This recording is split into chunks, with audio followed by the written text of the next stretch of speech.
السلام عليكم ورحمة الله وبركاته. صباح الخير. كتاب نقطة التحول يوضح المؤلف من خلال هذا الكتاب أن هناك بعض الأمور الصغيرة التي تفعلها قد تحدث أشياء كبيرة لم تكن تتوقعها. وحتى يثبت صحة هذه المعلومة ذكر قصص كثيرة، أهمها قصة هورشو. هورشو رجل طاعن في السن، دعته حفيدته لتناول العشاء في مطعم ياباني. ليش؟ لأن حفيدته كانت صديقتها تشتغل في نفس المطعم، وبالفعل حضر هورشو وتناول طعام العشاء وأعجبه الأكل. رجع هورشو للمنزل، ما الذي فعله؟ لم يفعل شيء كبير. بمجرد وصوله للمنزل دخل على الإنترنت وأرسل إيميل لكل الأشخاص اللي يعرفهم يبين لهم لذة الطعام في هذا المطعم الياباني. ما الذي حدث؟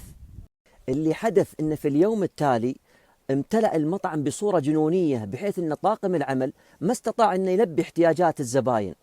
رجل طاعن في السن، شو اللي سواه؟ بمجرد أنه فقط أرسل إيميلات للأشخاص اللي يعرفهم. هذا الفعل جعل المطعم يحقق أرباح ما كان يتوقعها. يذكر المؤلف أيضا أن فنون الإقناع كثيرة، فأنت لا تحتاج إلى عبارات رنانة أو صوت عالي في بعض الأوقات، أنت بحاجة إلى ابتسامة فقط في وجه معارضيك حتى تكسب قلوبهم. ابتسامة بسيطة ولكن تحدث فارق كبير قد لا تتخيله.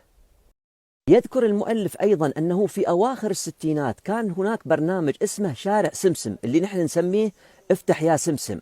هذا البرنامج كان يفصل بين الشخصيات الحقيقية والشخصيات الخيالية.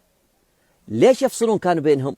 كانوا يفصلون لأن علماء النفس في ذلك الوقت كانوا يعتقدون من أن دمج الشخصيات الخيالية مع الشخصيات الحقيقية يعتبر مضلل للأطفال وفيه خداع لهم، ولذلك كان عدد مشاهدات هذا البرنامج ضعيف جدا.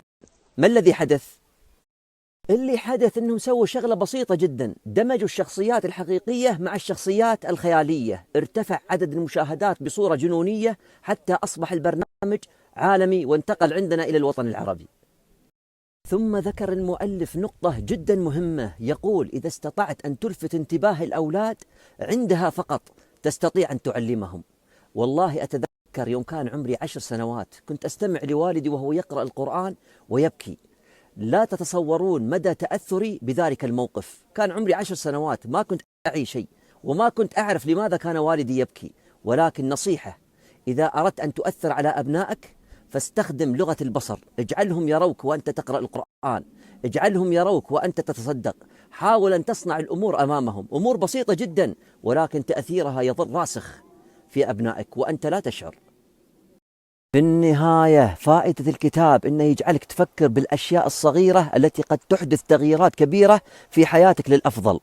إذا كنت من محبي القراءة أنصحك بقراءة الكتاب، وإن لم تكن فلا تقرأه. دمتم بود. السلام عليكم ورحمة الله وبركاته.